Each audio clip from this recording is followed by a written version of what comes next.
What up, Kane fans? Welcome back to another episode of Cafecito and Canes. Thank you for joining me. I took a brief little break, a little week-long hiatus. Needed to recharge the batteries for a bit, but I'm back. And of course, in that time, a lot went down as far as recruiting news, portal visits, which we'll go into in a second. Recruiting never sleeps in college football. The season's literally 24/7 year-round. So let's dive right in. But before we dive right in, a couple of housekeeping items. So the top 50 player, list profile thing, the countdown I was doing. I am still going to continue doing player profiles because I was enjoying doing that, diving into certain players, talking about certain players that I'm either, excited about for this coming season, or new faces that I'm excited about, or guys that I think might take a step forward. I still am going to keep doing that, but doing the top 50 ranking was proven to be a nightmare, especially after spring. I had to reshuffle that, and I really underestimated how different the team could potentially look after this May transfer portal window.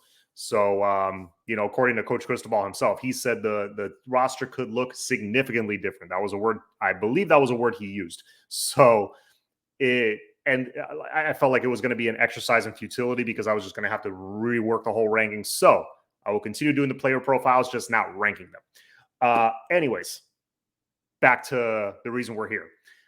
Big time weekend as far as upcoming transfer portal visits. A lot of them are already here in Miami visiting on campus. First off, the two biggest ones, both in actual size, like literal size and figuratively speaking, Kiwi Rose and Tywone Malone. These are the two biggest visitors because I think it's at a dire position of need. While I do believe wide receiver is also a position of need, that room has taken a step forward, in my opinion, and will continue to take steps forward under Kevin Beard. I think he's doing a great job with them so far. So, I'm excited about guys like Ray Joseph, Kobe Young, I think is going to have a big year. Jacoby George took a nice step forward. He's become more consistent. So, I'm excited about some things there, but, I still think we should add some people. But D tackle, I mean, you are razor thin right there. I mean, aside from Leonard Taylor, there is really no one else that jumps out at you as like, oh yeah, that guy would start in most Power 5 schools. We don't have that. We have, just a few guys, they're important. They're needed for depth, like Liechtenstein. I think he'll be valuable when he comes back. His maturity, his experience will be welcome. You added guys like Branson Dean. You added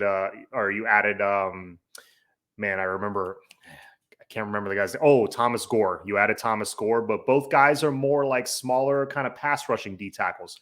We need more of that 300 plus pounds, 6'4", 6'5" run stopping mold. So, it still is a dire need. If you can't stop the run in college football, in any level of football, you are screwed, my friend. So we need to plug up those holes, and we need to do it fast. Kiwi Rose, I like him a lot. If you watch his highlights, he has a really solid tape. I believe on one publication, he was rated a first team all conference performer. Depending on what publications you read, he was like third or fourth or second team. There was at least one that voted him first team all conference. So that's really impressive. I don't care if it's in the group of 5 or in the Power 5. To me, especially by the time you're a junior or senior, if you can play, you can play. If you could play well against the guys they put in front of you, that means something to me. Now, will it translate to the Power 5? Time will tell. We'll see. But between he and Tywone Malone, I think he is more the for sure plug and play starter that you can place right next to Leonard Taylor, and you could just go with that combination. I'd be pretty good with that. He has a nice stat line. A 6'3", 300 plus pounds, grown man. Again, mature. That's what you need on the defensive line. You need guys with experience. He had over 35 starts at Louisiana Tech. So his experience and his size is more than welcome. If he ends up committing to Miami, I will be very happy because, again, it addresses a really big time position of need. Tywone Malone, maybe not the for sure plug and play starter like I think Kiwi Rose is, but again, 6'4", 300 plus pounds, also plays baseball, 2-sport athlete. So When guys have that two sport background, they tend to be more athletic, more quick, more nimble on their feet. So at the very least, Taiwan can come in and be that third rotational guy that can get a lot of snaps and rack them some tackles for you, occupy some blockers, and that'll help a lot. If we can get both these guys, to me, that would be almost the equivalent of getting Matt Lee and Javion Cohen earlier this year. Matt Lee and Javion Cohen, of course, pretty much day one starters immediately that stepped on campus, and they showed that the second they got here.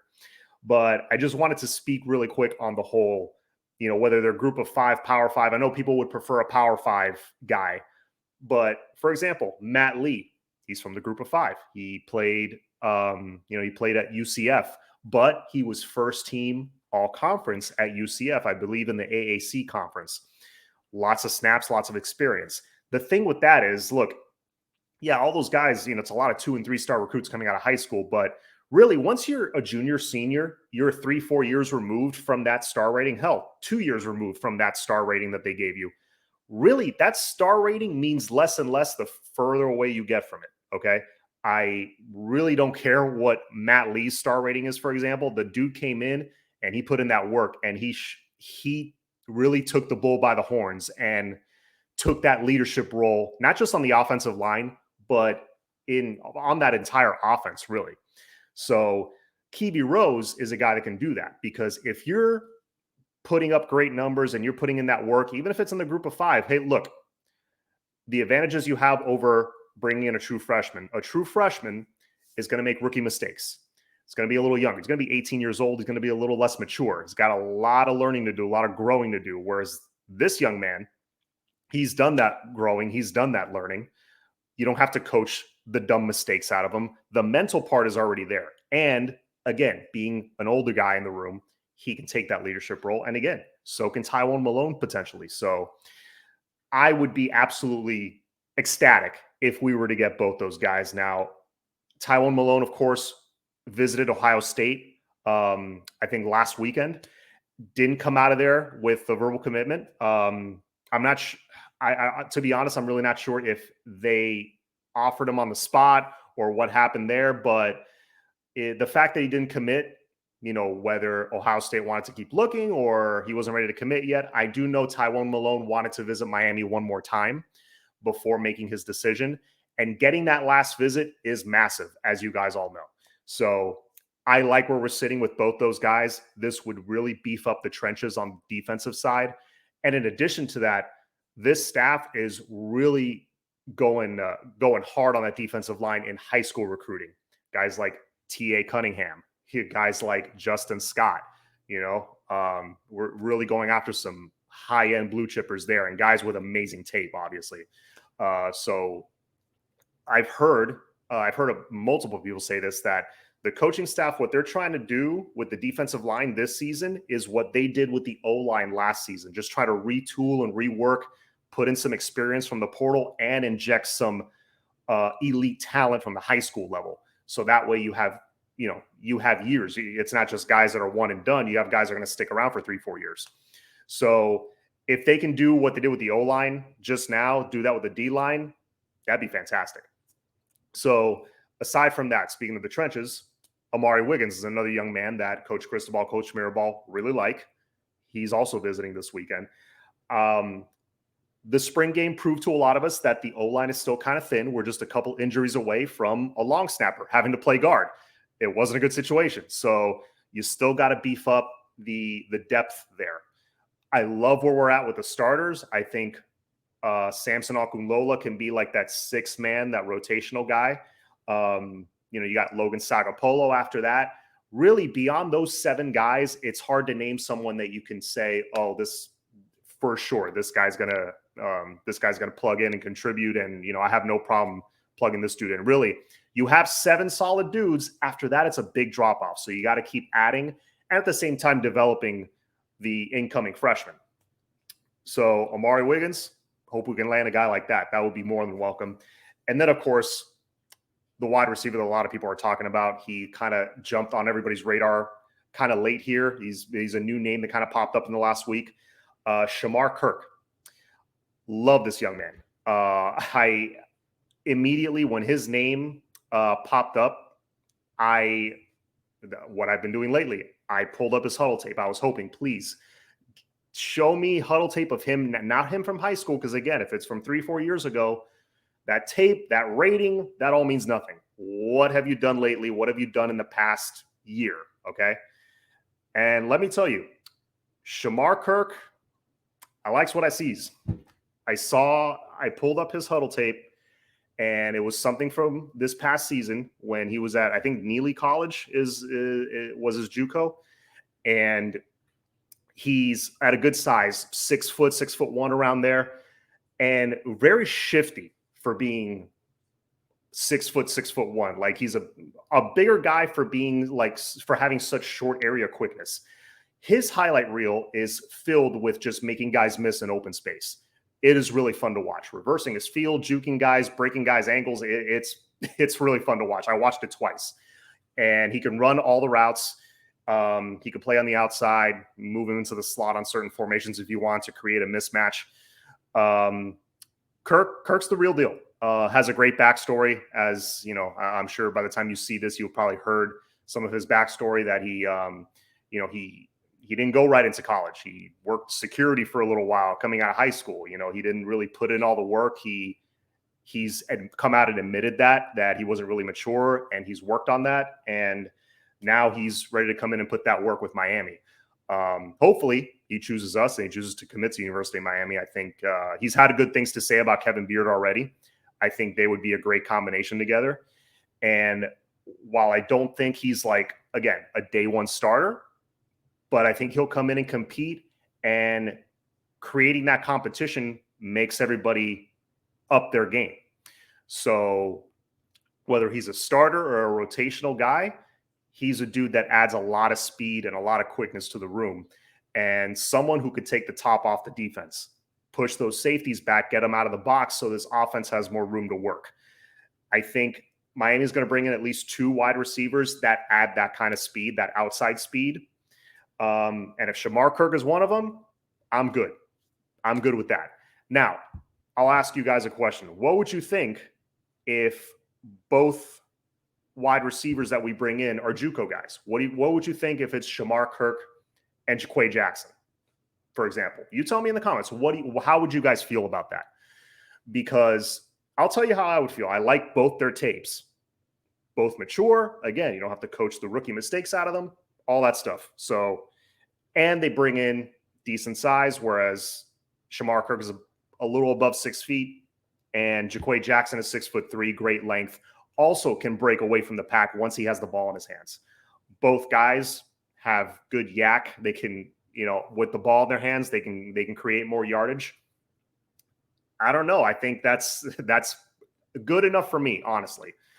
But I know some of you guys, again, want a Power 5 guy. You want someone to fall off the tree at Alabama and just fall right to us. Doesn't always work that way.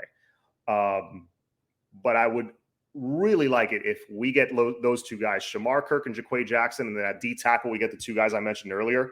You get me those 4 guys, I would be very, very pleased. And this team just improved a lot, just getting those 4 guys.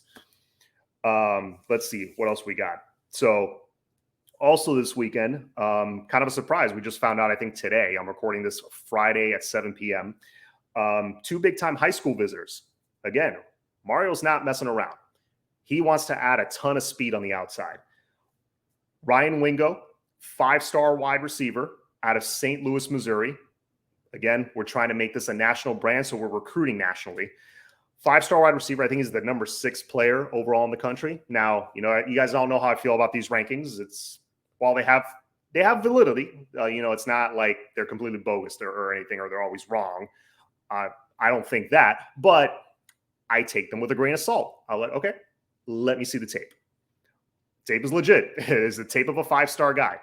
He is 6'2", 200+ pounds. Elite route runner. That's what stuck out to me. Very crisp route running.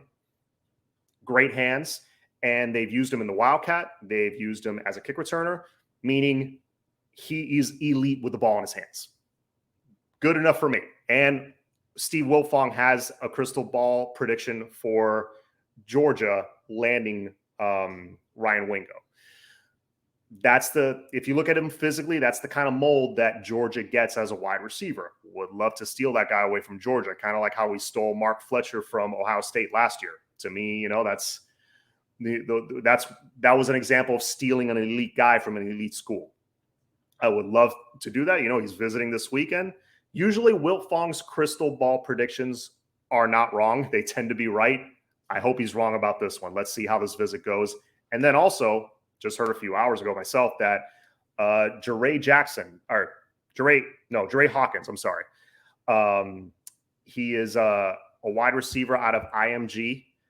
And simply put, this dude's a burner.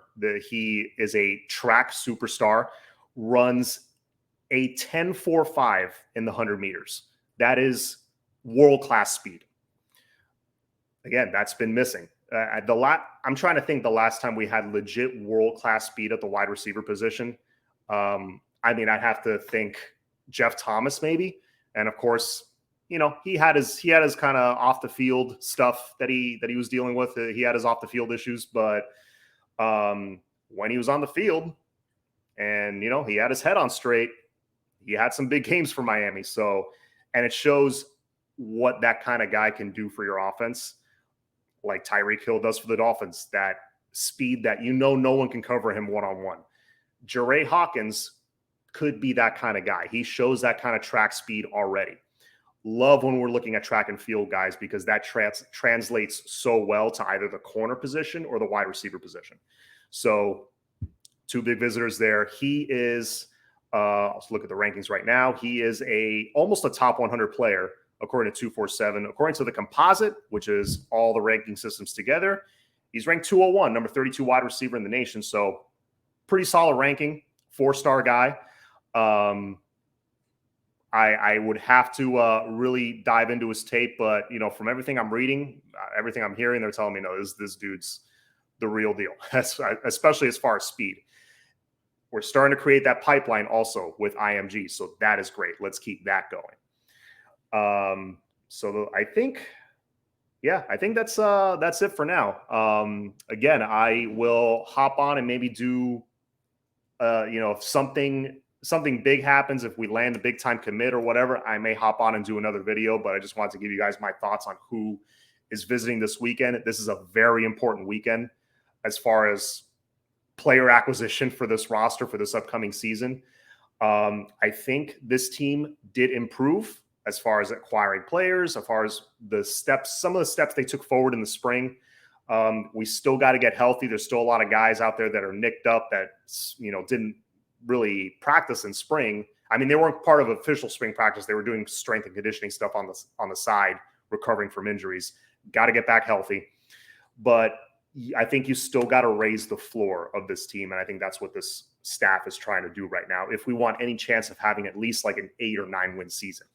So anyway, that's it for me. Please leave a comment down below, hit the like button, subscribe, all that good stuff. Go Canes. Have a good night, everybody.